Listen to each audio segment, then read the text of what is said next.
नमस्कार साथियों। आज हम जिस टॉपिक पर बात करने वाले हैं वो हमारी पिछली क्लास के कंटिन्यूएशन में रहेगा।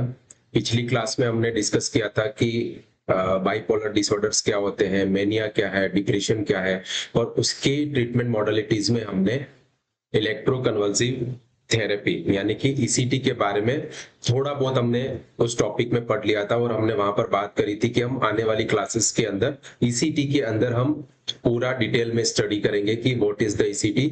और आज की क्लास के अंदर हम पढ़ेंगे कि ईसीटी क्या है, किन किन कंडीशंस में ईसीटी देते हैं, right. What are the types of the ECT, ECT के प्रकार क्या है, ईसीटी देने के मेथड क्या क्या है, राइट। तो उसके बारे में हम आज डिटेल स्टडी करने वाले हैं कि ईसीटी के अंदर क्या क्या चीजें इंक्लूड होती है और ईसीटी के कौन से ऐसे पॉइंट्स हैं जहां से एग्जाम्स के अंदर क्वेश्चन बनने की संभावना रहती है। आइए शुरू करते हैं व्हाट इज ईसीटी से। कि सबसे पहले हम जानते हैं कि ईसीटी क्या है। ठीक है, ईसीटी का फुल फॉर्म होता है इलेक्ट्रो कन्वल्सिव थेरेपी। तो सबसे पहला सवाल तो यही बन जाता है कि इसको किसने दिया था और कब इसको इंट्रोड्यूस किया। तो 1938 में कार्लेटी एंड विनी, ठीक है, कार्लेटी एंड विनी ने इंट्रोड्यूस किया था। किसने इंट्रोड्यूस किया था? कार्लेटी एंड विनी ने 1938 के अंदर इंट्रोड्यूस किया था। तो कभी कभार सीएचओ वगैरह के जो एग्जाम्स होते हैं या फिर स्टेट के जो एग्जाम्स होते हैं नर्सिंग ऑफिसर के, उनके अंदर इस टाइप के क्वेश्चंस को कभी कभी पूछ लिया जाता है। नर्सिंग ऑफिसर एम्स के अंदर इसको नॉर्थ सेट के अंदर इतनी प्रायोरिटी में नहीं लिया जाता क्योंकि बहुत ही बेसिक क्वेश्चन है। लेकिन फिर भी जो एमपीपीएससी हो गया, आरपीएससी हो गया, सीएचओ हो गया, एनएचएम हो गया, ऐसी जगहों पर ऐसे क्वेश्चंस पेपर में आपको ईसीटी की ये वाला क्वेश्चन आपको देखने को मिल सकता है। तो आपको याद रखना है कि ईसीटी को किसने इंट्रोड्यूस किया था। तो कार्लेटी एंड बिनी ने किया था 1938 के अंदर, राइट। अब बात करते हैं कि ईसीटी की फुल फॉर्म तो हमें पता चल गई कि इलेक्ट्रोकन्वल्सिव थेरेपी। इसको इलेक्ट्रोकन्वल्सिव थेरेपी ही क्यों कहा? तो देखो, इलेक्ट्रो का मतलब होता है रिलेटेड टू इलेक्ट्रिसिटी, ठीक है, यानी कि इलेक्ट्रिकल करंट, ठीक है। कन्वल्सिव का मतलब होता है रिलेटेड टू कन्वर्जन। कन्वर्जन का ही दूसरा नाम क्या है? सीजर, ठीक है। और थेरेपी का मतलब होता है ट्रीटमेंट, ठीक है। सो इलेक्ट्रिसिटी यानी कि किसी पेशेंट के अंदर करंट को इंट्रोड्यूस करके, इलेक्ट्रिसिटी को इंट्रोड्यूस करके उस पेशेंट के अंदर सीजर प्रोड्यूस करवाना, ऐसे ट्रीटमेंट को हम क्या कहते हैं? Electro convulsive therapy. ऐसे ट्रीटमेंट को हम क्या कहते हैं? ईसीटी कहते हैं। यानी कि एक पेशेंट के अंदर करंट इंट्रोड्यूस करना और उस करंट की वजह से पेशेंट के अंदर सीजर प्रोड्यूस करना। तो ऐसे कलेक्टिव ट्रीटमेंट को हम क्या कहते हैं? ईसीटी, इलेक्ट्रो कन्वल्सिव थेरेपी कहते हैं, ठीक है। अब हम बात करते हैं कि सीजर जो होते हैं वो कौन से टाइप के सीजर प्रोड्यूस होते हैं पेशेंट के अंदर, ठीक है। तो याद रखिएगा कि ग्रैंड मल सीजर प्रोड्यूस होते हैं पेशेंट के अंदर। कौन से सीजर प्रोड्यूस होते हैं? ग्रैंड मल सीजर। यानी कि ग्रैंड मल सीजर का मतलब होता है loss of consciousness and violent muscle contraction, ठीक है। मसल कॉन्ट्रेक्शन और लॉस ऑफ कॉन्शियसनेस वाली स्टेज के जो सीजर्स होते हैं उनको हम क्या कहते हैं? ग्रैंड मल सीजर। जो ग्रैंड मल सीजर होते हैं इसकी दो स्टेजेस होती है। जो किसी पेशेंट के अंदर अगर ग्रैंड mal सीजर आते हैं तो उसका स्पेसिफिकेशन क्या है, ठीक है, उसकी मुख्य बात क्या है? तो उसकी मुख्य बात यह है कि इसके इसके ये जो सीजर होते हैं वो दो स्टेज में आते हैं। एक स्टेज होती है टॉनिक स्टेज, ठीक है, और एक स्टेज होती है क्लॉनिक स्टेज, ठीक है। एक स्टेज का नाम है टॉनिक और एक का नाम है क्लॉनिक, ठीक है। टॉनिक स्टेज के अंदर क्या होता है? पेशेंट के अंदर आपको स्टिफनेस देखने को मिलेगी, ठीक है। स्टिफनेस का मतलब होता है जकड़न आना। यानी कि जैसे ही पेशेंट के अंदर इलेक्ट्रिकल करंट को दिया जाएगा, इंट्रोड्यूस किया जाएगा, ठीक है, तो उस टाइम पे उस पेशेंट को जो ग्रैंड mal सीजर प्रोड्यूस होंगे उसकी फर्स्ट स्टेज जो टॉनिक स्टेज होगी उसके अंदर उस पेशेंट को जो है वो स्टीफनेस यानी कि जकड़न महसूस होगी, यानी कि वो पेशेंट पूरा अकड़ा हुआ सा नजर आएगा आपको, ठीक है, यानी कि पूरी बॉडी से कड़क हो जाएगी एक तरीके से, या फिर कह सकते हैं उसकी बॉडी में जकड़न पैदा हो जाएगी, उसको हम कहते हैं टॉनिक स्टेज। और ये जो टॉनिक स्टेज होती है उसका जो ड्यूरेशन है, यानी कि जो उसके अंदर रहेगा स्टीफनेस, वो रहेगा आपका 10 सेकेंड के लिए। कितने सेकेंड के लिए रहेगा? 10 सेकेंड के लिए रहेगा, ठीक है, क्लियर हो गया। नेक्स्ट क्या आता है इसमें? दूसरी स्टेज जो है वो कौन सी है? Clonic stage. क्लॉनिक स्टेज के अंदर क्या है, पेशेंट की जो पूरी बॉडी होगी वो क्या करेगी? कांपने लग जाएगी, यानी कि उसके अंदर जर्किंग सेंसेशन आने लग जाएंगे, यानी कि उसकी पूरी बॉडी इस तरीके से वाइब्रेट करने लग जाती है। उस स्टेज को हम क्या कहते हैं? क्लॉनिक स्टेज, ठीक है, यानी कि उसके अंदर मसल का जो टॉन है वो स्टिफ हो जा रहा है, इसलिए उसको टॉनिक स्टेज कह रहे हैं। क्लॉनिक स्टेज में क्या हो रहा है? पेशेंट की बॉडी के अंदर जर्किंग मूवमेंट आते हैं, इस तरीके से कपकपी शुरू हो जाती है, यानी कि वाइब्रेशन आपको पेशेंट की बॉडी में, पूरी बॉडी में देखने को मिलते हैं। तो ऐसी स्टेज को क्या कहते हैं? हम क्लॉनिक स्टेज कहते हैं। और क्लॉनिक स्टेज का ड्यूरेशन क्या होता है? तो 25 टू 30 सेकेंड, ठीक है। ये दोनों पीरियड आप याद रखेंगे कि क्लॉनिक स्टेज कितने पीरियड की होती है? तो 10 सेकेंड की होती है, और जो क्लॉनिक स्टेज है वो आपकी रहेगी 25 से 30 सेकेंड की, ठीक है। समझ में आ गया? ईसीटी यानी कि किसी भी पेशेंट के अंदर इलेक्ट्रिकल करंट इंट्रोड्यूस करके सीजर प्रोड्यूस करना, ऐसी थेरेपी को हम, या ऐसे ट्रीटमेंट को हम ईसीटी कहते हैं, ठीक है। किसने दिया था? 1938 में कार्लेटी एंड विनी ने दिया था। कौन से सीजर प्रोड्यूस होते हैं? तो ग्रैंड सीजर प्रोड्यूस होते हैं, ठीक है। ग्रैंड सीजर की स्पेसिफिकेशन क्या है, उसकी मुख्य बात क्या है? तो ग्रैंड सीजर जो है वो 2 स्टेज सीजर होता है। पहली स्टेज क्या होती है? टॉनिक, जिसके अंदर पेशेंट के अंदर स्टीफनेस, जकड़न होती है, जो कि 10 सेकंड के लिए होती है। और क्लॉनिक स्टेज जो होती है उसके अंदर पेशेंट के अंदर जर्किंग मूवमेंट्स आते हैं, जो कि 25 टू 30 सेकंड, 25 से 30 सेकंड की ये स्टेज रहती है, ठीक है। This is the all introduction about the ECT की ईसीटी क्या है और उसके अंदर किस टाइप के सीजर प्रोड्यूस होते हैं, और इस पूरी थेरेपी को इंट्रोड्यूस किसने किया था। अब हम बात करते हैं कि प्लेसमेंट ऑफ इलेक्ट्रोड, यानी कि जो ईसीटी मशीन होती है उसके अंदर 2 इलेक्ट्रोड्स होते हैं, ठीक है। जैसे हमारे ईसीजी मशीन के अंदर इलेक्ट्रोड्स होते हैं, वैसे ही ईसीटी की मशीन के अंदर भी इलेक्ट्रोड्स होते हैं, ठीक है। तो उस इलेक्ट्रोड को बॉडी में कहाँ प्लेस किया जाता है, ठीक है, मतलब थेरेपी देने के लिए उन इलेक्ट्रोड की पोजीशन क्या होगी, उसका प्लेसमेंट क्या होगा, उसके बारे में देख लेते हैं। देखिए, ये किसी पेशेंट का नोज है, ठीक है, और ये एक पेशेंट की इस तरफ एक आंख है, राइट, एक इस तरफ उसकी आई है, ठीक है। तो किसी भी पर्सन के अंदर, किसी भी ह्यूमन बॉडी के अंदर जो ये आंख है पूरी, इस आंख का जो नोज की साइड हिस्सा होता है उसको हम कहते हैं इनर कैंथस। क्या कहते हैं? इनर कैंथस, ठीक है। और जो बाहर की तरफ वाला हिस्सा होता है, यानी कि जो बाहर का हिस्सा होता है उसको हम कहते हैं आउटर कैंथस। क्या कहते हैं? आउटर कैंथस ऑफ आई, आंख का इनर कैंथस और आउटर कैंथस, ठीक है। और जो इंसान का, ह्यूमन बॉडी का जो ये इस तरीके का ईयर का इस शेप है, इस ईयर शेप में आपको यहाँ पे एक उभार नजर आता है, ठीक है। ये जो उभार है, ठीक है, इस उभार को हम कहते हैं ट्रैगस ऑफ ईयर। क्या कहते हैं? ट्रैगस ऑफ ईयर, ठीक है। तो ये दोनों स्ट्रक्चर मैंने आपको क्यों बताया है? क्योंकि इलेक्ट्रोड का जो प्लेसमेंट होगा वो, उसके लिए दोनों पॉइंट का जानना बहुत जरूरी है। तो जो इलेक्ट्रोड की पोजीशन होती है वो आउटर कैंथस ऑफ आई से लेके आउटर कैंथस ऑफ ये वाला पॉइंट, यानी कि आउटर कैंथस ऑफ आई से लेके ट्रैगस ऑफ ईयर के बीच में एक इमेजिनरी लाइन, ठीक है, एक स्ट्रेट इमेजिनरी लाइन से 1 इंच ऊपर, कितना इंच ऊपर? 1 इंच ऊपर। समझ में आ गया? सपोज करिए ये आपका आउटर कैंथस है आपका, ठीक है, और ये आपका year of, tragus of year है, ठीक है। इससे आप 1 इंच ऊपर, ठीक है,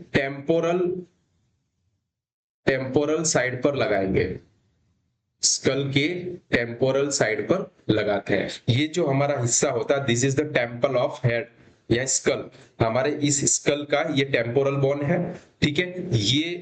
ये मेरा इनर कैंथस है क्योंकि ये नाक की तरफ हिस्सा है आंख का, और ये मेरा आउटर कैंथस है आंख का, ठीक है। और ये मेरा ट्रैगस ऑफ ईयर है। मैं ट्रैगस आउटर कैंथस ऑफ आई से एक इमेजिनरी लाइन, सोची हुई लाइन मैं सोचूंगा, ठीक है, जो कि मेरे ट्रैगस ऑफ ईयर को टच करेगी। इसके मिडल से 1 इंच ऊपर मैं यहाँ पे इलेक्ट्रोड को प्लेस करूंगा, ठीक है। This is the placement of electrode. समझ में आ गया? आउटर कैंथस क्या है, ट्रैगस ऑफ ईयर क्या है। ट्रैगस ऑफ ईयर और आउटर कैंथस के बीच में एक इमेजिनरी लाइन के सेंटर से, मध्य भाग से 1 इंच ऊपर टेम्पोरल बोन में या टेम्पोरल साइड पे हम इलेक्ट्रोड का प्लेसमेंट करते हैं, ठीक है। ये क्वेश्चन भी आपको एग्जाम में पूछ सकता है, ठीक है। तो इसके बारे में आपको ध्यान रखना है कि हम इलेक्ट्रोड का प्लेसमेंट कहाँ करते हैं, राइट। नेक्स्ट, अब हम बात करेंगे कि ईसीटी कितने टाइप की होती है, ठीक है। ईसीटी के टाइप्स क्या है। ईसीटी जो होती है वो 2 प्रकार की होती है, यानी कि जो ईसीटी थेरेपी दी जाती है वो 2 प्रकार की होती है। एक होती है आपकी यूनिलैटरल और एक होती है आपकी बाईलैटरल, ठीक है। एक आपकी होती है यूनिलैटरल और एक होती है आपकी बाईलैटरल। यूनि का मतलब होता है सिंगल और लेटरल का मतलब होता है साइड, यानी कि अगर आप इलेक्ट्रोड को सिंगल साइड प्लेस कर रहे हैं तो ऐसी ईसीटी को हम क्या कहते हैं, यूनिलैटरल ईसीटी, ठीक है। क्या कहेंगे, यूनिलैटरल ईसीटी। अगर आप दोनों टेम्पोरल बोन पे अगर इलेक्ट्रोड को प्लेस कर रहे हैं, बोथ साइड, ठीक है, अगर आप दोनों साइड के ऊपर अगर आप इलेक्ट्रोड प्लेस कर रहे हैं तो उसको हम कहते हैं बाईलैटरल ईसीटी, ठीक है। यानी कि एक ईसीटी मशीन है, ठीक है, ईसीटी मशीन के 2 इलेक्ट्रोड्स हैं, अगर आप उसको एक ही साइड पे लगा रहे हैं, कौन सी साइड रहेगी वो आपकी नॉन डोमिनेंट साइड। कौन सी, नॉन डोमिनेंट, ठीक है। नॉन डोमिनेंट साइड कौन सी होती है, यानी कि राइट हैंड से कोई यदि काम करता है तो उसके लिए नॉन डोमिनेंट साइड हो जाएगी लेफ्ट। अगर कोई लेफ्टी है यानी कि लेफ्ट हैंड से काम करता है तो उसका नॉन डोमिनेंट साइड हो जाएगा राइट, ठीक है। तो यूनिलैटरल के अंदर हम सिंगल साइड इलेक्ट्रोड को प्लेस करते हैं, बाईलैटरल के अंदर हम दोनों साइड पे इलेक्ट्रोड को प्लेस करते हैं, ठीक है। तो ऐसी ईसीटी जिसके अंदर हम सिंगल साइड को यूज कर रहे हैं उसको हम यूनिलैटरल ईसीटी कहते हैं। यदि दोनों साइड पे यदि हम इलेक्ट्रोड को प्लेस कर रहे हैं तो उसको हम बाईलैटरल ईसीटी कहते हैं। अच्छा, यूनिलैटरल ईसीटी जो देते हैं, ठीक है, यूनिलैटरल जो ईसीटी देते हैं उसके अंदर जो इलेक्ट्रोड का प्लेसमेंट होगा वो एक इलेक्ट्रोड तो आपका टेम्पोरल बोन पे लग जाएगा, ट्रैगस ऑफ ईयर और आउटर कैंथस ऑफ आई के मिड भाग से, इमेजिनरी लाइन के मिड वाले हिस्से से 1 इंच ऊपर आपका टेम्पोरल बोन में लग जाएगा। और जो दूसरा इलेक्ट्रोड होगा वो सेंट्रोपेराइटल, ठीक है, सेंट्रोपेराइटल जगह पे लगता है। कहां लगता है, सेंट्रोपेराइटल, जो आपकी स्कल में हेड के ऊपर जो सेंट्रोपेराइटल हिस्सा है, यानी कि ये वाली जगह, ठीक है, सेंट्रोपेराइटल वाली साइड पे दूसरा जो सेकंड इलेक्ट्रोड है उसको लगाया जाता है, क्योंकि एक तो खाली रहेगा नहीं, ठीक है, एक से तो होगा नहीं, ठीक है। तो एक इलेक्ट्रोड तो आपका टेम्पोरल बोन पे लगेगा और दूसरा आपका सेंट्रोपेराइटल रीजन के ऊपर लगेगा, ठीक है। तो यूनिलैटरल के अंदर प्लेसमेंट क्या हो जाएगा, single side non dominant side पे एक इलेक्ट्रोड और दूसरा इलेक्ट्रोड आपका सेंट्रोपेराइटल जगह पे लगेगा, ठीक है। तो ये तो हो जाएगा आपका यूनिलैटरल ईसीटी। बाईलैटरल के अंदर दोनों टेम्पोरल बोन की दोनों साइड के ऊपर लगाया जाएगा। अच्छा, एग्जाम में पूछ लेगा कि कौन सा मोस्ट कॉमन है, तो मोस्ट कॉमन यूज्ड जो है दैट इज मोस्ट यूज्ड या मोस्ट कॉमनली यूज्ड, ठीक है, जनरली जो यूज किया जाता है वो आपका बाईलैटरल ईसीटी को यूज किया जाता है। यूनिलैटरल ईसीटी को क्योंकि वो इतना इफेक्टिव नहीं है, ठीक है, इसलिए उसको कंसीडर नहीं करते हैं, बाईलैटरल ईसीटी ही दिया जाता है जनरली। तो मोस्ट कॉमनली यूज्ड ईसीटी कौन सा है, तो आपका हो जाएगा बाईलैटरल ईसीटी, ठीक है। ये टाइप हो गए आपके ईसीटी के। अब हम बात करेंगे मेथड के बारे में कि कौन कौन से मेथड से ईसीटी दी जा सकती है, ठीक है। कौन कौन से मेथड से ईसीटी दी जा सकती है उसके बारे में बात करेंगे। यानी कि कितने टाइप के मेथड है, तो 2 टाइप के मेथड है जिसकी हेल्प से हम ईसीटी को दे सकते हैं। ठीक है, एक तो आपका होता है डायरेक्ट मेथड। ठीक है, डायरेक्ट मेथड का मतलब होता है कि पेशेंट को आप सिर्फ एक सिंगल ड्रग जिसका नाम क्या है, एट्रोपिन सल्फेट, ठीक है, आप एट्रोपिन सल्फेट ड्रग देंगे पेशेंट को और डायरेक्टली ईसीटी उसके अंदर यानी कि इलेक्ट्रिकल करंट जो है वो पेशेंट को दे दिया जाता है। ऐसी ईसीटी को हम क्या कहते हैं, डायरेक्ट ईसीटी। यानी कि ना पेशेंट को सेडेशन दिया जाएगा, ना कोई पेन किलर दी जाएगी, ठीक है, किसी भी तरीके का कोई भी सप्लीमेंट दिया बिना, यानी कि कोई भी ड्रग इंड्यूस किए बिना अगर किसी पेशेंट को ईसीटी दी जा रही है तो उसको हम डायरेक्ट ईसीटी कहते हैं। सिर्फ एक सिंगल एट्रोपिन सल्फेट दी जाती है जो कि क्या करती है, आपके सलाइवेशन को कम करती है। क्या करती है, जो सलाइवेशन है उसको डिक्रीज करती है, यानी कि आपका जो सलाइवा का प्रोडक्शन है उसको कम करती है एट्रोपिन सल्फेट। बस ये एकमात्र ड्रग देकर अगर किसी पेशेंट को ईसीटी दी जा रही है तो उसको हम डायरेक्ट ईसीटी कहते हैं। और करंट सिनारियो के अंदर डायरेक्ट ईसीटी को नहीं दिया जा रहा है। ठीक है, करंट सिनारियो के अंदर डायरेक्ट ईसीटी को यूज नहीं किया जा रहा है। तो अभी कौन सी यूज की जाती है, तो अभी जो यूज की जाती है वो आपकी इनडायरेक्ट ईसीटी को यूज किया जाता है। ठीक है, इनडायरेक्ट ईसीटी को यूज किया जाता है। अब हम इनडायरेक्ट ईसीटी के बारे में पढ़ लेते हैं क्योंकि यही यूज की जा रही है, यानी कि रिसेंटली जो यूज की जा रही है, this is the indirect ECT. Indirect ECT क्या होती है उसके बारे में पढ़ लेते हैं। देखिए, इनडायरेक्ट ईसीटी के अंदर हम कोई भी ड्रग्स नहीं दे रहे थे, राइट, लेकिन हम इनडायरेक्ट ईसीटी के अंदर कुछ ड्रग्स दी जाती है। ठीक है, कुछ ड्रग्स दी जाती है, उसके बाद ईसीटी प्रोसीजर को शुरू किया जाता है, इसलिए इसको इनडायरेक्ट कहते हैं, क्योंकि ईसीटी से पहले कुछ हम इंटरवेंशन कर रहे हैं पेशेंट के अंदर, उसके बाद ईसीटी दे रहे हैं, that's why it is known as the indirect. ठीक है, अप्रत्यक्ष रूप से हम ईसीटी दे रहे हैं, तो इसलिए क्यों इसको अप्रत्यक्ष कह रहे हैं, क्योंकि हम ईसीटी देने से पहले कुछ ड्रग्स दे रहे हैं। तो पहली ड्रग हम जो उसको देते हैं वो हम देते हैं एट्रोपिन सल्फेट। एट्रोपिन सल्फेट, ठीक है, एट्रोपिन सल्फेट ड्रग दी जाती है, मैंने पहले ही बता दिया, वो आपका क्या करेगा, सलाइवा को कम करेगा। ठीक है, कितने मिनट पहले दी जाती है, तो ये 30 मिनट बिफोर प्रोसीजर,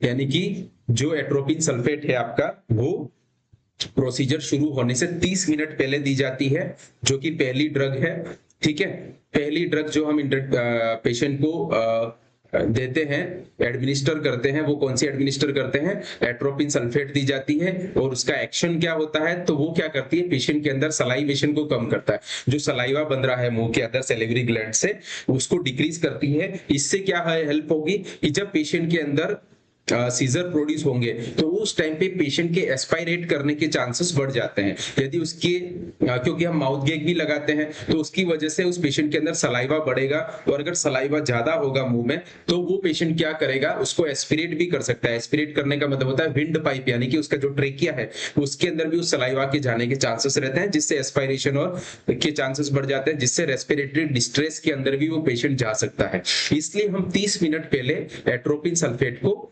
एडमिनिस्टर करते हैं उस पेशेंट की बॉडी के अंदर। ठीक है, दूसरी जो उसको ड्रग दी जाती है वो देते हैं हम थायोपेंटोन सोडियम।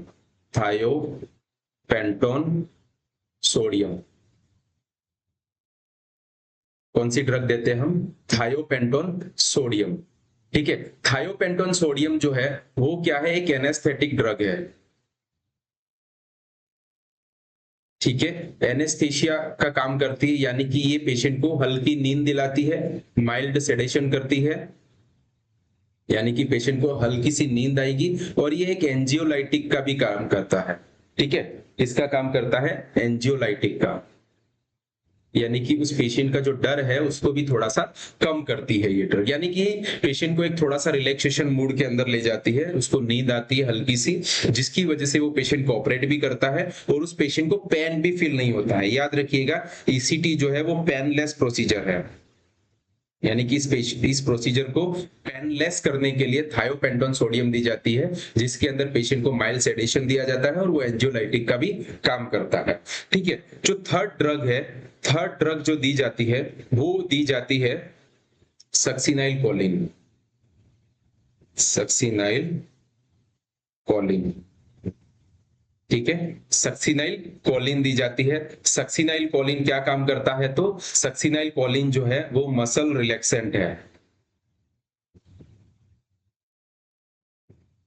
ठीक है, सक्सिनाइल कोलिन क्या काम करेगा, मसल्स को रिलैक्स करने का काम करेगा। ठीक है, मसल्स को रिलैक्स करने से क्या होगा, उसकी पूरी बॉडी जो है वो रिलैक्स हो जाएगी, जिसकी वजह से पेशेंट के अंदर वो प्रोसीजर जो है वो अच्छे से कंप्लीट हो जाएगा और पेशेंट के अंदर फ्रैक्चर होने के चांसेस कम हो जाते हैं। जब उसकी बॉडी बिल्कुल ढीली हो जाएगी, रिलैक्स हो जाएगी, तो उस केस के अंदर पेशेंट के अंदर क्या है कि इंजरी के चांसेस जो हैं वो कम हो जाते हैं। मसल रिलैक्सेंट देने से क्या होता है, इंजरी के चांसेस जो है पेशेंट के अंदर जो इंजरी होती है उस जर्किंग मूवमेंट की वजह से, सीजर की वजह से, वो क्या हो जाएगा, चांस जो है वो कम हो जाएंगे कि उस पेशेंट को इंजरी हो।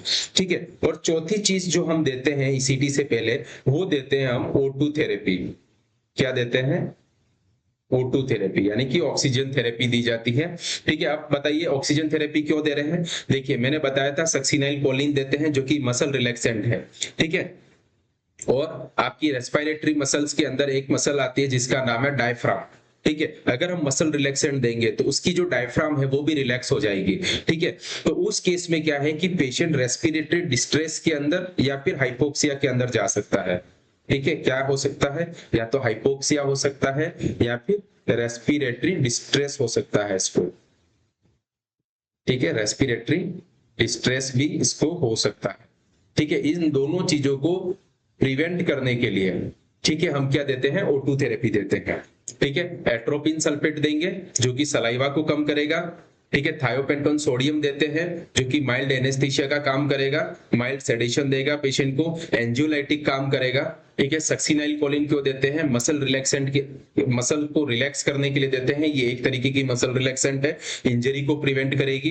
और उसके बाद हम O2 थेरेपी देते हैं क्योंकि मसल रिलैक्सेंट दे रहे हैं, तो हो सकता है उसकी जो ये होता है कि डायफ्राम जो है रेस्पिरेटरी मसल वो भी रिलैक्स हो जाती है और पेशेंट के अंदर हाइपोक्सिया और रेस्पिरेटरी डिस्ट्रेस के चांसेस बढ़ जाते हैं। ठीक है, इस चांसेस को कम करने के लिए और पेशेंट का जो O2 यानी कि ऑक्सीजन सैचुरेशन जो है ब्लड के अंदर वो बॉडी के अंदर मेंटेन रखने के लिए O2 थेरेपी दी जाती है।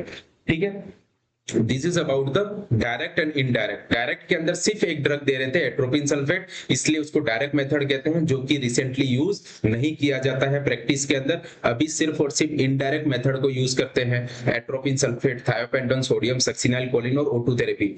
इन ड्रग्स को देने की जो सीक्वेंस है वो भी यही है। ठीक है, याद रखिएगा, इन ड्रग्स को देने की जो सीक्वेंस है वो यही रहेगी, चेंज नहीं होगी। पहली एट्रोपिन सल्फेट, दूसरी थायोपेंटोन सोडियम, तीसरी सक्सिनाइल कोलिन और चौथा जो देंगे वो O2 थेरेपी देंगे। तो उनका जो ये सीक्वेंस है वो भी यही रहने वाला है।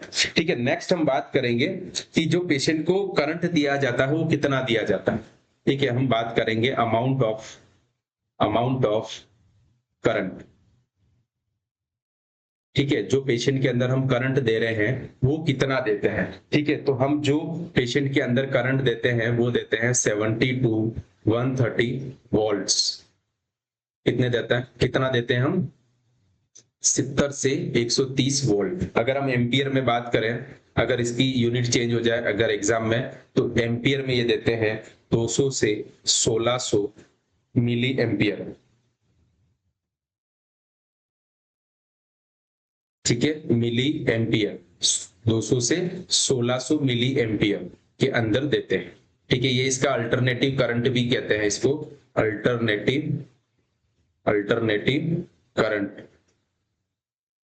ठीक है, या तो वोल्ट्स में देंगे तो 70 से 130 वोल्ट का देंगे, और अगर हम अल्टरनेटिव करंट यूज कर रहे हैं तो मिली एम्पियर यूज करेंगे 200 से 1600 मिली एम्पियर का। ठीक है, टाइम क्या रहेगा करंट देने का, यानी कि कितने टाइम तक करंट दे सकते हैं, तो वो रहेगा हमारा 0.621 सेकंड।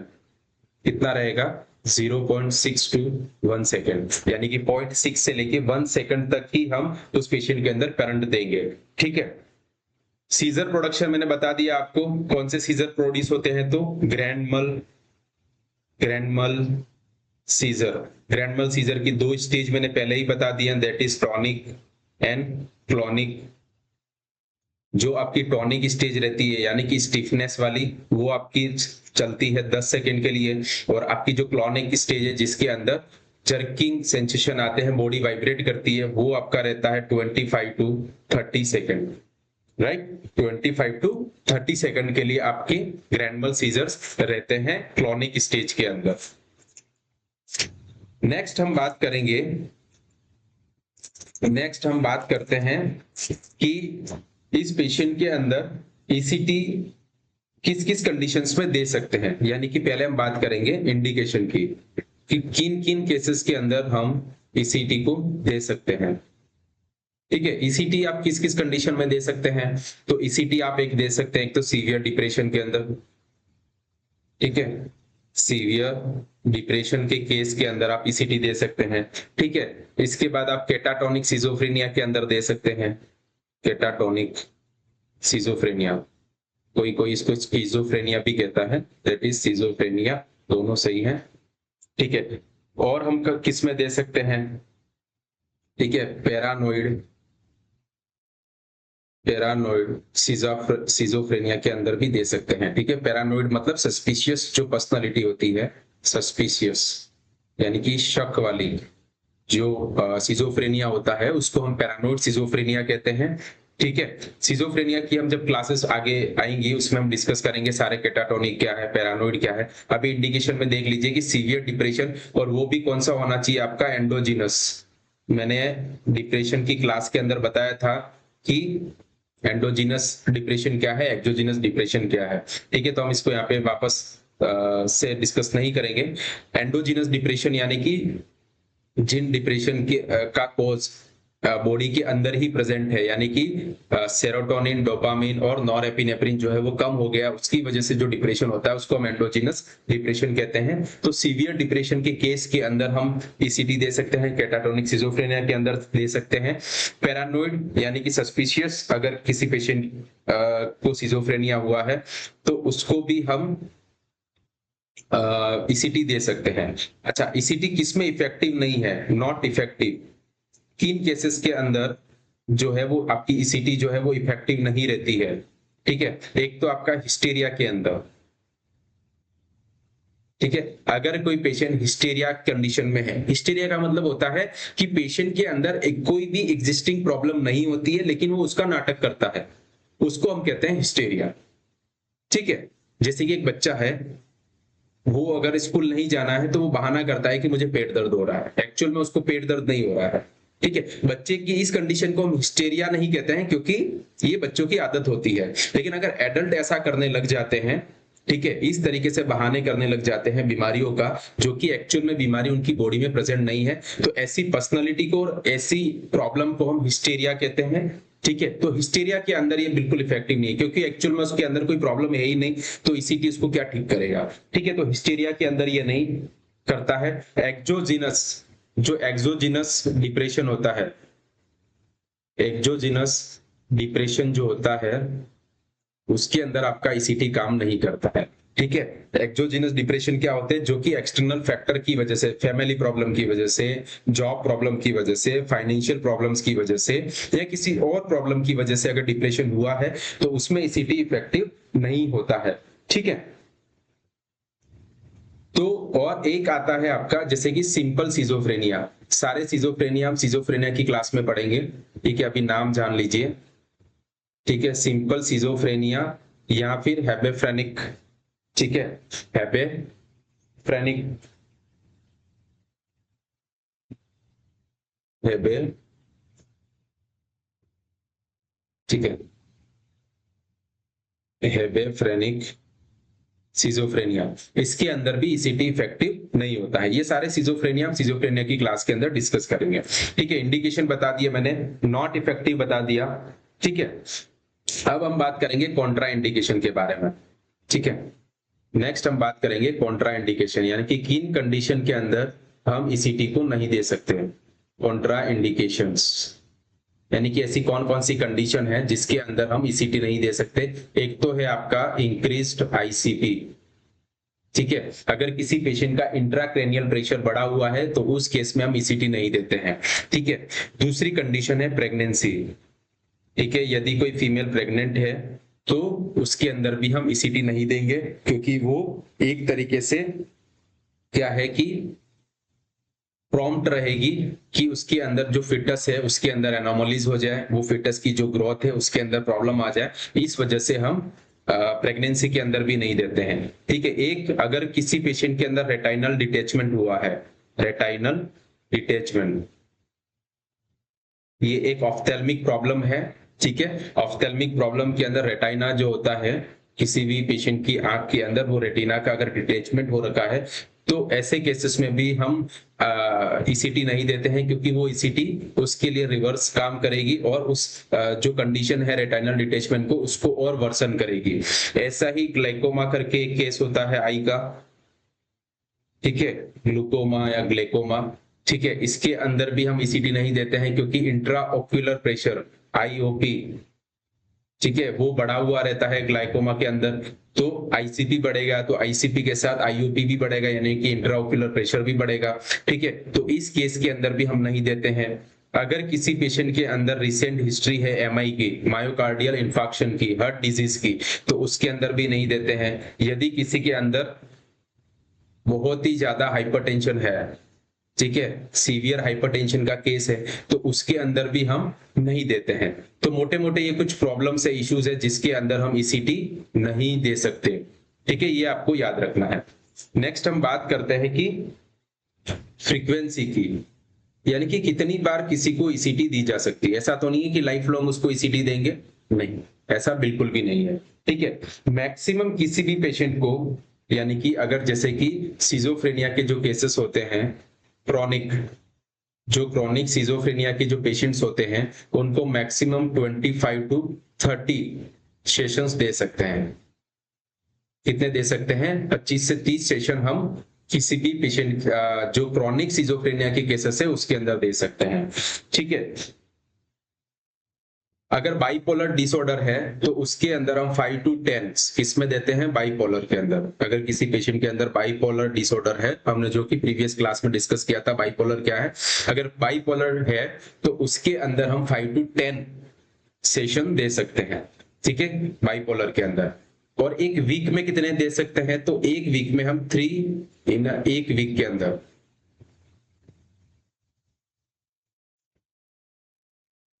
ठीक है, एक वीक के अंदर हम कितने दे सकते हैं? तो 3 दे सकते हैं, ठीक है।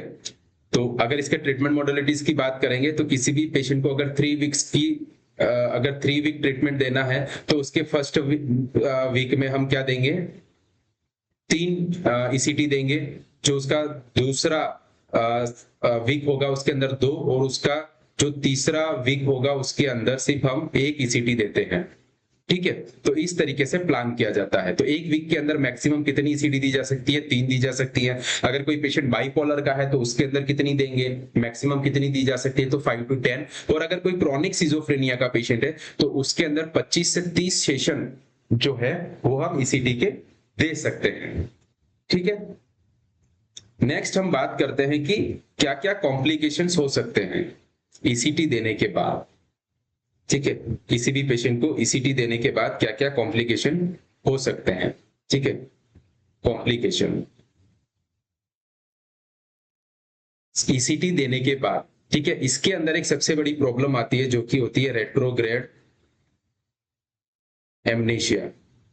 क्या होती है? Retrograde amnesia. रेट्रोग्रेड एमनेशिया का मतलब होता है कि पेशेंट जो है वो अपने पास्ट इवेंट को रिकॉल नहीं कर पाता, यानी कि उसके पास्ट में जो चीजें हुई है उसको वो रिकॉल नहीं कर पाता है, लेकिन ये टेम्पररी होता है, ठीक है। ये क्या होता है? टेम्पररी होता है, और थोड़े समय बाद, थोड़े सप्ताह बाद उसको वो मेमोरी वापस आ जाती है, यानी कि पास्ट इवेंट की जो मेमोरी है वो लॉस होना, उसको हम क्या कहते हैं? रेट्रोग्रेड एमनेशिया, यानी कि पास्ट इवेंट को रिकॉल नहीं कर पाना, ऐसी कंडीशन को हम कहते हैं रेट्रोग्रेड एमनेशिया। दूसरा क्या हो सकता है? तो दूसरा होता है आपका जॉ फ्रैक्चर, ठीक है। जो फ्रैक्चर मोस्ट कॉमन, क्योंकि पेशेंट के अंदर क्या है, जर्किंग मूवमेंट आ रहे हैं, तो पेशेंट क्या है उस टाइम पे अपनी जो को फ्रैक्चर कर लेता है, या फिर टंग बाइट यानी कि टंग इंजरी, इसको हम ओरल इंजरी भी कहते हैं, ओरल इंजरी, ठीक है, टंग इंजरी, ओरल इंजरी, आप कोई भी नाम दे सकते हैं, ठीक है। उसके बाद क्या हो सकता है, तो स्पाइनल फ्रैक्चर हो सकता है। कौन सा हो सकता है, स्पाइनल, स्पाइनल फ्रैक्चर, वर्टिब्रा का फ्रैक्चर हो सकता है, मोस्ट कॉमनली थर्ड, फोर्थ और फिफ्थ वर्टिब्रा का फ्रैक्चर देखा गया है। तो कॉम्प्लिकेशन की बात करें तो रेट्रोग्रेड एमनेशिया, पास्ट इवेंट को रिकॉल नहीं कर पाता, ये टेम्पररी होता है, रिवर्सिबल होता है, कुछ वीक के अंदर वो उसकी जो मेमोरी होती है वो रिवर्ट हो जाती है। जो फ्रैक्चर उसके अंदर पाया जाता है, यानी कि जो फ्रैक्चर होने के चांसेस रहते हैं, टंग इंजरी हो जाती है बहुत सी बार स्पाइनल इंजरी हो जाती है ना, बहुत सी बार उसकी वर्टिब्रा के अंदर इंजरी हो जाती है। तो ये कुछ कॉमन कॉम्प्लिकेशन है जो कि ईसीटी के बाद देखे जा सकते हैं, ठीक है। नेक्स्ट हम बात करेंगे कि what are the nursing care in ECT. तो हमने ईसीटी की जो नर्सिंग केयर है उसको 3 हिस्सों में बांटा है, बिफोर, ड्यूरिंग एंड आफ्टर, यानी कि ईसीटी शुरू होने से पहले क्या क्या ध्यान रखना है, ईसीटी करते टाइम जो प्रोसीजर चल रहा है उस टाइम पे हमारी क्या रिस्पॉन्सिबिलिटी है, और ईसीटी होने के बाद एक नर्सिंग ऑफिसर की क्या रिस्पॉन्सिबिलिटी है, उसके बारे में हम डिस्कस करेंगे। तो बिफोर ईसीटी क्या क्या ध्यान रखने हैं, कि सबसे पहला तो आपको काम करना है कि उसके सारे investigation, all investigation to be done, to be done, सबसे इंपॉर्टेंट कि उसके सारे इन्वेस्टिगेशंस जो हैं वो हो जाने चाहिए। जैसे कि उसका ईसीजी हो जाना चाहिए, ठीक है। ईसीजी क्यों हो जाना चाहिए, क्योंकि हमने अभी बात करी थी कि अगर कोई कार्डियक केसेस है, मायोकार्डियल इंफार्क्शन है, अगर हाइपरटेंशन है, ठीक है, ऐसे सारे हार्ट फेल्यूर है, ऐसे सारे केसेस के अंदर ईसीटी जो है वो कॉन्ट्रा इंडिकेटेड है, हम नहीं दे सकते। तो अगर आप ईसीजी करके रखेंगे तो ईसीजी के अंदर आपके पास बेसलाइन डाटा रहेगा कि क्या इस पेशेंट के अंदर कोई हार्ट प्रॉब्लम है या नहीं है। ऐसे बहुत सारे रूटीन एग्जामिनेशन से, इन्वेस्टिगेशन से, सीबीसी, एलएफटी, आरएफटी, ठीक है, तो इस तरीके के सारे इन्वेस्टिगेशन हो जाने चाहिए। उसके बाद जो सेकंड चीज है दैट इज इन्फॉर्म्ड कंसेंट,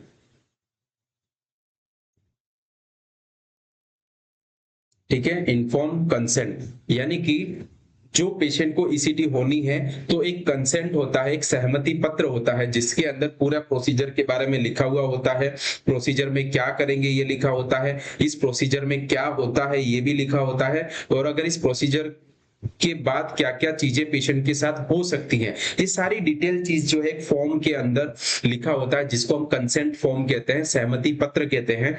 और कंसेंट फॉर्म के अंदर यदि पेशेंट इस हालत में है कि वो अपने सिग्नेचर कर सके और सारी चीजें समझ सके तो हम पेशेंट सिग्नेचर लेते हैं। अगर पेशेंट इस कंडीशन में नहीं है कि वो सिग्नेचर कर पाए तो उसके जो प्राइमरी रिलेटिव्स होते हैं उनसे हम सिग्नेचर ले सकते हैं। प्राइमरी रिलेटिव्स मींस उसके मदर, फादर, हस्बैंड या वाइफ, ठीक है, इनको हम प्राइमरी रिलेटिव्स कहते हैं। तो हम प्राइमरी रिलेटिव से कंसेंट पर सिग्नेचर लेंगे। नेक्स्ट क्या है कि नेक्स्ट हमारा है पेशेंट का जो एनपीओ है, यानी कि नील पर ऑरल या एनबीएम, ठीक है, ये 4 to 8 आवर्स के लिए, ठीक है, 4 से 8 घंटे तक के लिए हमारा पेशेंट जो है वो भूखा रहना चाहिए ईसीटी शुरू होने से पहले, ठीक है। मिनिमम कितना, तो 4 घंटे, और मैक्सिमम कितना, तो 8 घंटे, तो मतलब 4 से 8 घंटे का फास्टिंग जरूरी है, ठीक है। पेशेंट को नील पर ऑरल या नील बाय माउथ, एनबीएम भी कहते हैं बहुत सी जगह पे इसको, एनबीएम भी यही सीन होता है। एनबीएम का मतलब ही नील बाय माउथ या नील पर ओरल, ठीक है। कितना होना चाहिए, 4 से 8 घंटे का होना चाहिए। उसकी जितनी भी मेटालिक ज्वेलरी है, ठीक है, मेटालिक ज्वेलरी हो गई, डेंचर्स हो गए, ठीक है, इसके बाद आपका नेल पेंट हो गया, ये सारी चीजें हमें रिमूव करानी है। मेटालिक ज्वेलरी क्यों रिमूव करा रहे हैं, तो क्योंकि मेटालिक ज्वेलरी क्यों रिमूव करा रहे हैं, क्योंकि हम एक तरीके से इलेक्ट्रिसिटी दे रहे हैं और मेटल्स जो होते हैं वो इलेक्ट्रिक को अपनी तरफ और ज्यादा अट्रैक्ट करते हैं, तो ज्यादा इंजरी होने के चांसेस हो जाते हैं। सो मेटालिक रिमूव करना है। डेंचर्स रिमूव करना है। डेंचर्स क्यों रिमूव करना है, क्योंकि जब उसके अंदर जर्किंग मूवमेंट्स आएंगे तो वो जो डेंचर्स लगे हुए हैं, यानी कि उसके जो नकली दांत लगे हुए हैं किसी के अंदर, तो वो उसको इंजरी कर सकते हैं, तो डेंजर्स भी निकालने हैं। नेल पेंट हटाना है, क्योंकि हम जब सैचुरेशन प्रॉब लगाते हैं तो नेल पेंट की वजह से सैचुरेशन जो है वो एक्यूरेट नहीं आता, उसकी जो वैल्यू है वो फ्लक्चुएट करती है, डिफरेंट आती है, ठीक है, एक्यूरेट सेचुरेशन नहीं हमें मिल पाता, इस वजह से नेल पेंट को भी रिमूव करना है।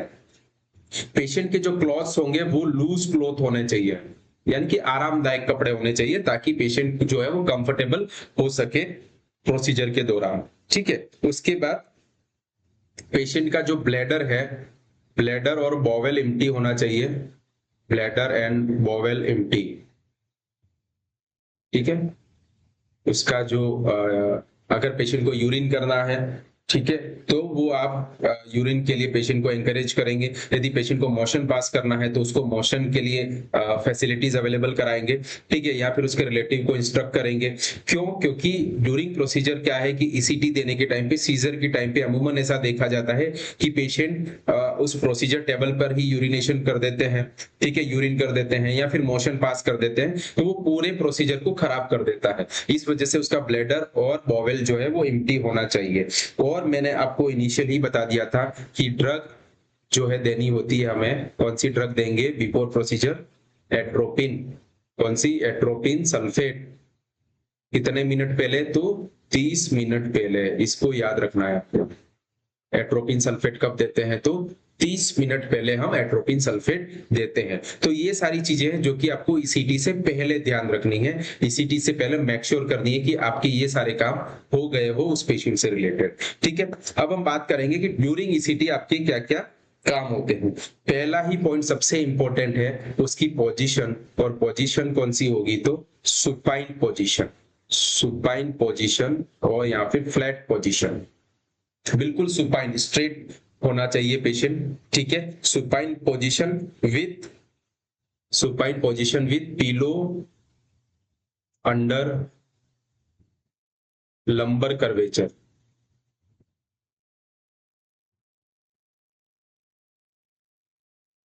ठीक है। एक तो पेशेंट सुपाइन होना चाहिए और उसका जो लंबर कर्वेचर है, ठीक है, जो उसका बैक का लंबर कर्वेचर होता है इस तरीके से, ठीक है, इस लंबर कर्वेचर के अंदर आपको एक सॉफ्ट पिलो प्लेस करना है ताकि हम उसकी जो स्पाइनल इंजरी है उसको प्रिवेंट कर पाए, ठीक है। तो कौन सी पोजीशन होती है? तो सुपाइन पोजीशन, ठीक है। नेक्स्ट, सुपाइन पोजीशन के बाद हम पेशेंट के अंदर एक माउथ गैग अप्लाई करते हैं, ठीक है। माउथ गैग आपने सबने देखा होगा, एक कॉटन बैंडेज का इस तरीके से एक गैग बना होता है, ठीक है, जो कि पेशेंट के माउथ के अंदर प्लेस किया जाता है, ठीक है, दोनों जो के बीच में, यानी कि ऊपर वाले दांत और नीचे वाले दांत के बीच में एक कॉटन का गैग डाला जाता है, ठीक है। ऐसे कॉटन गैग को हम डाल देते हैं ताकि उसको टंग बाइट से प्रिवेंट कर सके। किसके लिए? टंग बाइट, यानी कि वो अपनी खुद की जबान ना चबा ले सीजर के दौरान, तो उसके लिए हम माउथ गैग अप्लाई करते हैं पेशेंट के अंदर, राइट। नेक्स्ट आपको क्या ध्यान रखना है कि उसके शोल्डर, ठीक है, उसकी थाइस, ठीक है, उन सबको आप क्या करके रखें? रेस्ट्रेन करके रखें, ठीक है, रेस्ट्रेन, ठीक है, रेस्ट्रेन करके रखना है थाई को, ठीक है। और जो उसके आर्म्स और शोल्डर हैं, ठीक है, उस पर आपको सपोर्ट देना है, आर्म और शोल्डर को क्या करना है? सपोर्ट देना है, ताकि वो पेशेंट जब जर्किंग मूवमेंट में आता है, क्लॉनिक स्टेज में आता है सीजर की, उस टाइम पे पेशेंट को इंजरी से प्रिवेंट किया जा सके, ठीक है। उसके बाद आपको पेशेंट को O2 थेरेपी देनी है, ठीक है। उसके बाद आपको थायोपेंटोन सोडियम, ठीक है, थायोपेंटोन सोडियम देना है पेशेंट को। और कौन सी ड्रग रहेगी हमारी? सक्सिनेलकोलिन, ठीक है, सक्सिनेलकोलिन देनी है। और लास्ट में हमें क्या करना है? उसके सीजर्स को ऑब्जर्व करना है, सीजर ऑब्जर्वेशन, राइट। ये सारी चीजें हैं जिसके अंदर हम ड्यूरिंग ईसीटी, यानी कि जब पेशेंट की ईसीटी होगी उस टाइम पे जो ध्यान रखना है, उसमें मोस्ट इंपोर्टेंट जो है दैट इज पोजीशन। कौन सी पोजीशन होगी? तो सुपाइन पोजीशन होगी, और माउथ गैग अप्लाई करना है। ये सबसे इंपॉर्टेंट 2 पॉइंट हैं ड्यूरिंग ईसीटी में, जहां से क्वेश्चन अमूमन बनते हैं। और सुपाइन पोजीशन में भी लंबर कर्वेचर के अंदर आप पिलो का सपोर्ट देंगे, एक तकिया लगाएंगे, जिसकी वजह से पेशेंट का जो वर्टिब्रा है उसके अंदर किसी भी टाइप की कोई इंजरी ना हो, उसको इंजरी से प्रिवेंट किया जा सके। नेक्स्ट हम बात करते हैं कि आफ्टर ईसीटी आप क्या ध्यान रखेंगे। तो सबसे पहला काम होता है आपका वाइटल।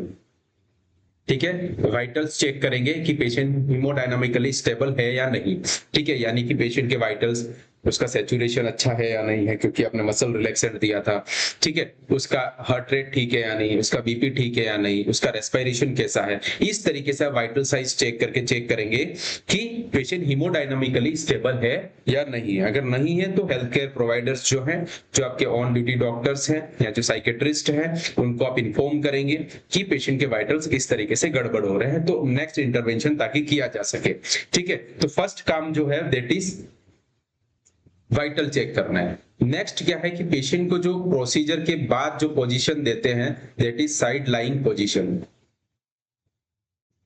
कौन सी पोजीशन देते हैं, बहुत important, side lying position. During ECT कौन सी देते हैं, supine position, flat position. After procedure कौन सी देते हैं, तो साइड लाइंग पोजीशन, यानी कि पेशेंट को एक करवट लेटाया जाता है। और एक करवट क्यों लेटाया जाता है, ताकि जो पेशेंट के अंदर थोड़ा बहुत भी सलाइवा तो बना होगा। एट्रोपिन सल्फेट बिल्कुल ही बंद नहीं कर देती है सलाइवेशन को कम करती है। जब आप माउथ गैग अप्लाई कर रहे हैं, यानी कि किसी पर्सन के मुंह के अंदर अगर आप कोई चीज प्लेस कर रहे हैं, तो उस प्लेसमेंट की वजह से पेशेंट का जो सलाइवा है वो बढ़ जाता है। ठीक है, डेफिनेटली एट्रोपिन कम करेगी लेकिन बंद नहीं करती है। तो कुछ सलाइवा उसकी माउथ में प्रेजेंट होगा प्रोसीजर के दौरान, तो वो कहीं उसको एस्पिरेट ना कर ले, इसलिए पेशेंट को क्या करते हैं, साइड लाइन पोजीशन दे देते हैं, जिसकी वजह से पेशेंट के अंदर एस्पायरेशन के चांसेस ना रहे। उसके बाद आपको पेशेंट को क्या करना है, रीओरिएंट करना है। रीओरिएंट का मतलब होता है कि आपने पेशेंट को क्या है कि थायोपेंटोन सोडियम दिया था, जो कि एनेस्थेसिया है, माइल्ड सेडेशन देता है। तो पेशेंट जब जागेगा नींद से, तो उस टाइम पे उससे थोड़ी सी बात करनी है, उसका नाम लेके बुलाना है, उसको समझाना है कि आपका ये प्रोसीजर किया है हमने, और इस प्रोसीजर के बाद इस तरीके से उसको सारी चीजों के बारे में इंट्रोड्यूस कराना है कि आप किस हॉस्पिटल में हैं या फिर किस हेल्थ केयर सेटअप में है। इस तरीके से पेशेंट से बात करनी है ताकि पेशेंट कंफर्टेबल हो जाए। इससे एक और चीज का फायदा क्या है कि हमें पता चलता है कि कोई कॉम्प्लिकेशन तो नहीं आए हैं, रेट्रोग्रेड एमनेशिया की तरफ तो नहीं जा रहा है पेशेंट, है ना, तो और कोई और कॉम्प्लिकेशन तो डेवलप नहीं हो गया है। तो हम उसको जब ओरिएंटेशन चेक करेंगे तो उससे हमें पता लग जाएगा कि पेशेंट हेमोडायनामिकली और फिजिकली और मेंटली अभी किस स्टेट में है। ठीक है, तो रीओरिएंट करना है। ठीक है, उसके बाद आपको इंजरी के लिए चेक करना है। ठीक है, पेशेंट के अंदर किसी टाइप की कोई इंजरी तो नहीं हुई है ड्यूरिंग द सीजर, उस चीज को भी आपको नोट करना है। अगर किसी टाइप की इंजरी हुई है, इमीडिएटली हेल्थ केयर प्रोवाइडर को इन्फॉर्म करना है ताकि उस इंजरी का भी ट्रीटमेंट किया जा सके और वो इंजरी जो है वो वर्सन ना हो, वो और बिगड़ ना जाए। ठीक है, उस प्रोसीजर के 1 घंटे बाद आफ्टर 1 आवर आपको सीप ऑफ वाटर देना है। क्या देना है, सीप ऑफ वाटर। ठीक है, सिप ऑफ वाटर देंगे, थोड़ा सा हम पानी देंगे। ठीक है, जिससे हम उसके जो गैग रिफ्लेक्स है उसको चेक कर पाए, उसको कोई निगलने में दिक्कत तो नहीं है ये हम देख लें। अगर कोई वो वॉमिट कर रहा है पेशेंट सिप ऑफ वाटर से ही, तो हम थोड़ा और वेट करेंगे, हाफ एन आवर 1 आवर, उसके बाद फिर हम सिप ऑफ वाटर देंगे। जब वो पेशेंट सिप ऑफ वाटर लेने के लिए कंफर्टेबल हो जाए, तो उसके थोड़ी देर बाद हम उसको मील दे सकते हैं, यानी कि उसको खाने के लिए दे सकते हैं, क्योंकि हमने उसको 4 से 8 घंटे तक भूखा रखा है।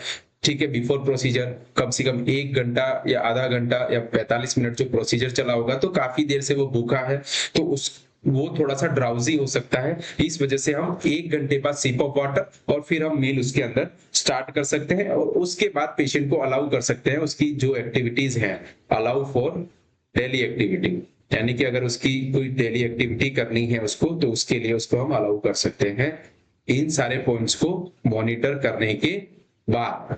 ठीक है, so this is all about the after ECT. तो हमने बिफोर ईसीटी क्या करना है पढ़ लिया, आफ्टर ईसीटी क्या करना है पढ़ लिया, और हमने पूरे प्रोसीजर को अच्छे से पढ़ लिया है कि ईसीटी क्या होता है, कितने टाइप की होती है, कितने मेथड में दी जाती है, कौन कौन सी ड्रग्स यूज की जाती है, कौन सी पोजीशन दी जाती है, बिफोर प्रोसीजर कौन सी पोजीशन देते हैं, आफ्टर प्रोसीजर कौन सी पेशेंट को पोजीशन देते हैं। तो इन सारे पॉइंट्स को हमने कवर कर लिया है, और जो एग्जाम्स के अंदर जो क्वेश्चन बनेंगे आपके, वो आज की इसी क्लास के इर्द गिर्द बनेंगे, आसपास से बनेंगे। ठीक है, तो कुछ क्वेश्चंस की हम आज की क्लास में प्रैक्टिस कर लेते हैं, बाकी की जो क्वेश्चंस है उनकी आप प्रैक्टिस करते रहिएगा। तो हम क्वेश्चन आंसर करते हैं। कि हमें कितना समझ में आया है। Let's try. एक केस है जिसके अंदर 65-year-old मैन, एक 65 साल का आदमी है, is schedule for receive his 4th ECT। वो अपनी चौथी ECT के सेशन के लिए आया हुआ है, और उसका क्या प्रॉब्लम है, तो ट्रीटमेंट रेजिस्टेंस डिप्रेशन, यानी कि ऐसे पेशेंट जो कि एंटी डिप्रेसेंट पे रेस्पॉन्ड नहीं करते हैं। ठीक है, एंटी डिप्रेसेंट ड्रग मैंने आपको बता दी है, जो हमारा SSRI था, serotonin, selective serotonin reuptake inhibitor. ठीक है, तो ऐसी जो उसको एंटी डिप्रेसेंट ड्रग चल रही है, उससे क्या है, उसको रेजिस्टेंस हो गया है, और वो अपनी 4th ECT के लिए आपके पास आया हुआ है। The nurse is reviewing his pre ECT checklist. वो एक चेकलिस्ट को चेक कर रही है जो कि ECT से पहले करनी होती है, और patient is NPO since midnight. वो आधी रात से भूखा है, नील पर ओरल कुछ नहीं लिया है, और उसकी IV लाइन भी लगी हुई है। ठीक है, which of the following should the nurse do the next. इसमें पूछा है क्वेश्चन में कि इसमें से पहला कौन सा काम है जो कि नर्स को करना है, जस्ट इसके बाद NPO रखने के जस्ट बाद। एक कह रहा है एंकरेज डीप ब्रीथिंग एक्सरसाइज, एक इसने option B ensure denture and glasses are removed, third administer a sedative for relaxation, या keep the patient in high Fowler position. ठीक है, सीधा सा सवाल है, डीप ब्रीथिंग एक्सरसाइज का अभी कोई इंपॉर्टेंस नहीं बनती है। ठीक है, सेडेशंस जो है वो हम तुरंत नहीं देते हैं, ड्यूरिंग प्रोसीजर देते हैं, और फाउलर पोजीशन हम नहीं देते हैं। कौन सी पोजीशन देते हैं, supine position. During procedure supine position दी जाती है। तो हमारा ऑप्शन क्या बचता है, option B is the correct answer, कि ensure dentures and glasses are removed, यानी कि उसके जो नकली दांत हैं वो रिमूव हो जाए, और अगर उसने कुछ चश्मे पहन रखे हैं तो उसको भी रिमूव किया जाए, ताकि वो इंजरी से हम उसको बचा सके। Next question, a patient undergoing ECT reports. ठीक है, एक पेशेंट है जिसकी रिपोर्ट्स आ रही है ECT की, और वो पेशेंट स्टेटमेंट दे रहा है। क्या स्टेटमेंट दे रहा है, कि I keep forgetting names of people and events before the treatment, यानी कि मैं ट्रीटमेंट से पहले लोगों के नाम और इवेंट्स को, ठीक है, मैं लोगों के नाम भूल जा रहा था, पहले क्या काम हुआ है उन सारी चीजों के बारे में भूल जा रहा था। ठीक है, will I lose all my memory, वो पूछ रहा है कि क्या मैं अपनी पूरी मेमोरी खो दूंगा, यानी कि मेरी पूरी याददाश्त इस प्रोसीजर के बाद चली जाएगी क्या। इस तरीके से एक पेशेंट सवाल पूछ रहा है नर्सिंग पर्सनल से। ठीक है, तो इसमें प्रश्न पूछा है कि what is the best nursing response, यानी कि एज ए नर्सिंग ऑफिसर आपको क्या रेस्पॉन्स देना है उस पेशेंट को, जो कि करेक्ट है। ठीक है, option A yes memory loss is permanent in all cases, no. ठीक है, सारे केसेस में परमानेंट मेमोरी लॉस नहीं होता है, कुछ एक्सेप्शनल केसेस में होता होगा। ठीक है, ECT causes brain damage so this is expected, no, ECT doesn't causes the brain damage, वो सिर्फ ICP को बढ़ा सकता है। ठीक है, ब्रेन डैमेज नहीं होता है अमूमन केसेस के अंदर। Some memory loss is temporary and usually improve over weeks, yes, patient की जो टेम्पररी मेमोरी लॉस हो सकता है, और वो वक्त के साथ या कुछ हफ्तों में वो इंप्रूव कर जाती है। यही इसका करेक्ट आंसर है। लास्ट वाला ऑप्शन क्या है, this is the sign of irreversible dementia, नहीं। ठीक है, इरिवर्सिबल डिमेंशिया ECT के अंदर नहीं होता है, ECT के अंदर रेट्रोग्रेड एमनेशिया होता है। क्या होता है, रेट्रोग्रेड एमनेशिया, राइट। तो इस चीज को आप याद रखेंगे, रेट्रोग्रेड एमनेशिया होता है। ठीक है, तो option C is the correct answer. Next question, which nursing intervention are appropriate before a schedule ECT session, यानी कि एक ECT से पहले कौन सा ऐसा एक्शन है या इंटरवेंशन है जो कि अप्रोप्रिएट है, करेक्ट है। और क्वेश्चन पूछा है सेलेक्ट ऑल दैट अप्लाई, ऐसे क्वेश्चंस को हम कहते हैं साटा type question, select all that apply. ठीक है, इस तरीके के क्वेश्चंस जो है वो नोट सेट एग्जाम के अंदर बहुत पूछे जाते हैं। तो पहला ऑप्शन क्या है, जिसमें देखेंगे आप एक से ज्यादा, 4 से ज्यादा ऑप्शन है इसके अंदर, यानी कि इसके अंदर टोटल 5 ऑप्शन है। इन 5 ऑप्शन में से आपको सेलेक्ट करना है कि कौन कौन से करेक्ट है, 1 2 3 4 या 5 करेक्ट है, या फिर कोई भी नहीं। इस तरीके से भी पूछता है। तो पहला ऑप्शन है कि ensure the client has NPO for the 6 to 8 hours, yes, 4 से 8 घंटे या 6 से 8 घंटे के लिए पेशेंट का NPO होना जरूरी है। ठीक है, रिमूव डेंचर ज्वेलरी, बिल्कुल, हेयर पिन्स वगैरह रिमूव करनी है, प्रिस्क्राइब एट्रोपिन देनी है, 30 मिनट पहले देनी है। ठीक है, ये भी सही है। Keep the patient in high Fowler position, नहीं, सुपाइन पोजीशन, ठीक है, ये नहीं होगा, डी नहीं होगा, explain the procedure and obtain written consent, yes. तो आपके जो ऑप्शन होंगे that is A, B, C and E is the correct answer. ठीक है, ये सारे पॉइंट हमने डिस्कस कर लिए हैं। ठीक है, ज्वेलरी के बारे में भी पढ़ लिया, मेडिसिन के बारे में भी पढ़ लिया है, और पोजीशन के बारे में भी हमने पढ़ लिया है। Next, the nurse is scheduling the nurse is educating a client and family about ECT, यानी कि एक नर्स एक फैमिली को और क्लाइंट को, पेशेंट को एजुकेट कर रही है ईसीटी के बारे में। Which statement should be included, इनमें से कौन सा पॉइंट है जो कि उसको इंक्लूड करना है अपनी टीचिंग के अंदर। ठीक है, तो वो कौन कौन से पॉइंट है, वो सारे जो अप्लाई होते हैं उनको सेलेक्ट करना है। You will be awake during the procedure but want you feel pain, ठीक है, ये नहीं होगा। ये बात तो सही है कि इसको पेन नहीं होगा, लेकिन पेशेंट अवेक नहीं होगा। ठीक है, माइल्ड सेडेशन के अंदर होगा। ठीक है, पेनलेस है डेफिनेटली, बट इसके अंदर अवेक भी लिखा हुआ है, पेशेंट अवेक नहीं होता है, माइल्ड सेडेशन के अंदर होता है, क्योंकि हमने उसको थायोपेंटोन सोडियम दे रहे हैं जो कि उसको माइल्ड सेडेशन का काम करेगा। ठीक है, you may experience some memory loss afterward, yes, retrograde amnesia होता है जो कि रिवर्सिबल होता है, इसको हम इंक्लूड करेंगे। You will need to fast for 6 to 8 hours, yes, NPO रहना जरूरी है पेशेंट का। The electrical current last for several minutes, नहीं, इलेक्ट्रिकल करंट्स जो है वो इतने टाइम के लिए नहीं होता है, 0.6 to 1 सेकंड के लिए ही होता है, याद रखिएगा। ठीक है, तो ये ऑप्शन नहीं होगा। A short acting anaesthetic and muscle relaxation will be given, yes. तो आपका ऑप्शन जो सही होगा वो that is B, C and E. ठीक है, आपकी ये करेक्ट आंसर होंगे, B, C and E, yes. Next question, this is the last question I think. During an ECT procedure, एक ईसीटी प्रोसीजर के दौरान the nurse observe that the client seizure activity last for 90 second, यानी कि उसके scissor जो है वो 90 second तक चले गए हैं, 90 सेकेंड तक। क्या है, what should the nurse do immediately, nurse को इमीडिएटली क्या करना है। ठीक है, डॉक्यूमेंट द सीजर लेंथ, क्या ये करेंगे, prepare for emergency seizure management, क्या ये करेंगे, नोटिफाई द फिजिशियन, क्या ये करेंगे, या इंक्रीज फ्लो, ये ऑक्सीजन फ्लो ये करेंगे। ठीक है, सबसे पहला काम एक नर्स जो करेगी वो करेगी कि वो इमरजेंसी के लिए प्रिपेयर करेगी, उसके साथ साथ वो ऑक्सीजन का फ्लो और वो सारी चीजें बाद में होंगी, क्योंकि हमें पता है कि जो सीजर का ड्यूरेशन है, जो उसकी क्लॉनिक स्टेज आएगी, उसके अंदर सिर्फ 25 से 30 सेकेंड का ही टाइम होता है। अगर 25 से 30 सेकंड से एक्सीड कर रहा है, 30 सेकंड से ज्यादा जा रहा है, it means this is the, ठीक है, ये अब नॉर्मल है, अब नॉर्मल पैटर्न है, किसका, अब नॉर्मल पैटर्न है सीजर का।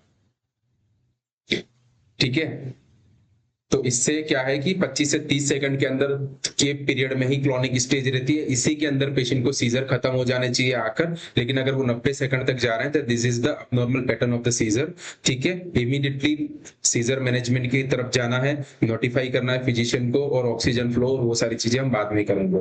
ठीक है, लेकिन सबसे पहला काम जो है वो इमरजेंसी सीजर मैनेजमेंट करना है, क्योंकि अगर उसके सीजर की लेंथ बढ़ गई तो क्या होगा कि पेशेंट का जो ब्रेन है उसके अंदर डैमेज होने के चांसेस है, उसके अंदर एमनीशिया की कंडीशन बढ़ने के चांसेस है, आईसीपी बढ़ेगा और एक्स्ट्रा चीजें उसके साथ जुड़ जाएंगी। ठीक है, so this is all about the ECT. जितना ईसीटी के अंदर कवर किया जाना चाहिए था हमने कोशिश करी है कि ईसीटी को पूरा कवर किया गया है इसके अंदर, और उम्मीद करता हूं कि आपको ये क्लास समझ में आई होगी। अभी के लिए बहुत बहुत धन्यवाद, आगे की क्लासेस के लिए हमारे साथ मेडिक लेक्चर पर बने रहिए। Thank you so much.